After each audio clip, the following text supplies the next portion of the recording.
皆さんこんばんは。進化系着物作り帯のきゅうちゃんです。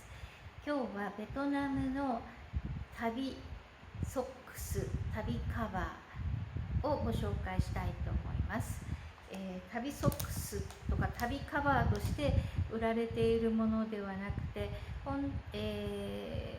サンダルを履いて素足のベトナム人が日よけバイクに乗る時の日よけ防止のために履くという目的で売られているものです。ただこの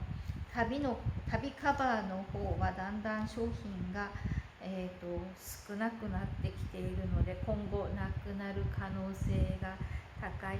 ような気がします。こんな感じのものなんです。裏はこんなで、上がニットで、底はニットではなくて上が、ニットになってて、できているという感じで、時々こういうかわいい和柄っぽいのもありますし、あんまり可愛くないような感じ、いろんな柄が売っています。あと普通にグレーとか、これはグレー系はね、お坊さんたちがよく履くもので、多分この色はなくならないと思います。はい、それで、これ結構ね、ひっくり返すとこ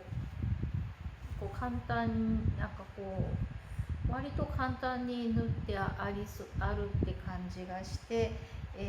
ばらして、縫ってみました。ばらしたものがこちらで、この底の部分と、つま先部分ですね、と、あとこうかかとにくる部分で、かかとにくる部分が、こういう感じで、ここから足が入って、つま先部分に、つながるという、立体的にできるというものです。それで残ったある生地で縫って、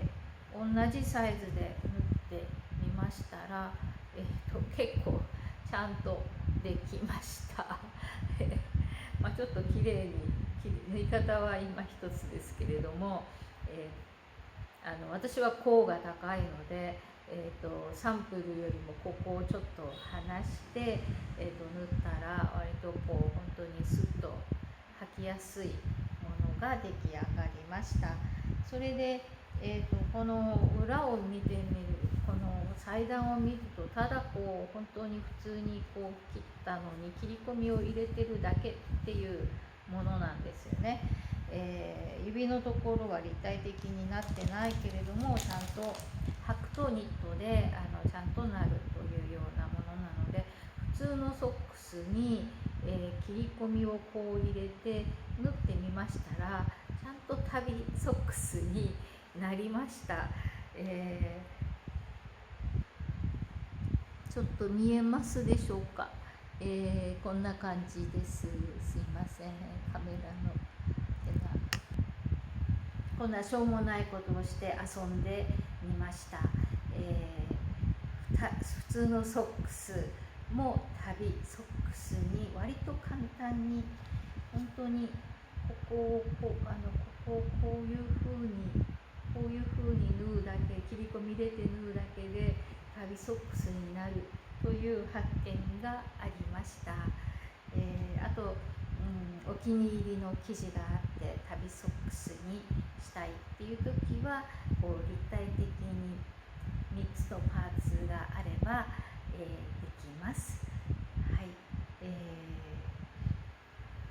以上ご報告でした。ご視聴ありがとうございました。